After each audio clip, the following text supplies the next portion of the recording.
একজন ফ্যাসিস্ট গেলেও এই দেশ থেকে ফ্যাসিজমের বিদায় হয় নাই।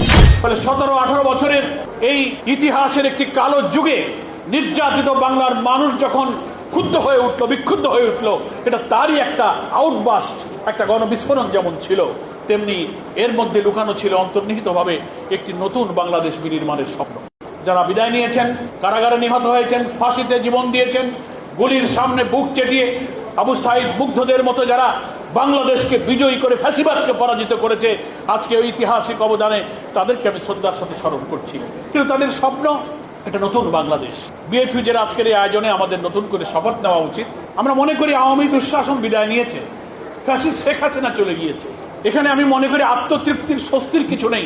ব্যক্তি হাসিনা গেলেও আমরা চারিদিকে তাকিয়ে দেখতে পাচ্ছি প্রশাসনের রন্ধে রন্ধে, আপনি জুডিশিয়ারি বলবেন, সিভিল অ্যাডমিনিস্ট্রেশন বলবেন, পুলিশ বলবেন, সাংবিধানিক প্রতিষ্ঠানগুলো বলবেন, প্রত্যেকটি জায়গায় ওই ফ্যাসিবাদের দোসররা কিন্তু এখনো ঘাপটি মেরে পড়ে আছে।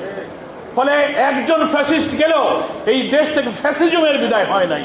ফ্যাসিজম একটি চরিত্র, ফ্যাসিজম একটি কর্তৃত্ববাদী শাসনের, অত্যাচারী শাসকের একটা চরিত্রকে ফ্যাসিজম বলে। এই মানসিকতা, এই চরিত্র, এই আদর্শকে যারা এখনো লালন করেন তারা কিন্তু দেশে আছেন। নতুন বাংলাদেশ বিনির্মাণের পথে তারা কিন্তু সবচেয়ে বড় অন্তরায়।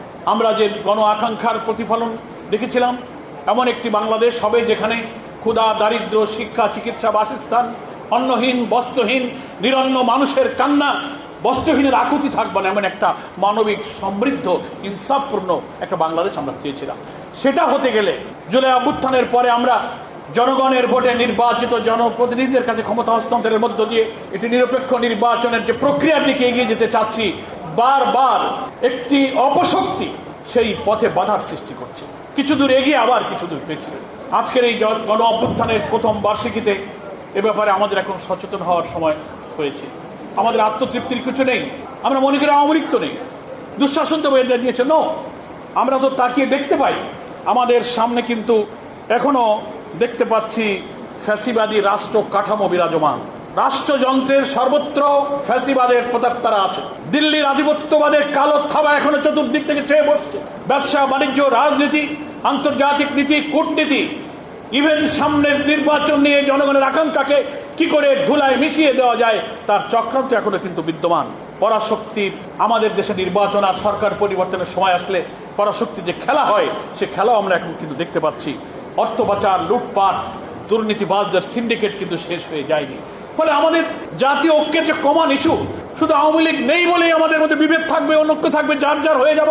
আমরা বক্তৃতার সময় বলবো ব্যক্তির চেয়ে দল বড়, দলের চেয়ে দেশ বড়, আর কাজের সময় আসলে দেখা যাবে যে না, দেশের চেয়ে দল বড়, দলের চেয়ে ব্যক্তি বড় হয়ে যাব। এটা তো আমাদের আত্মপর্যালোচনার সময় এসেছে। ফলে নামে একজন ফ্যাসিস্ট বিদায় নিলেও জাতির উপর থেকে ফ্যাসিজমের কালো থাবা কিন্তু বিদায় নেয়নি।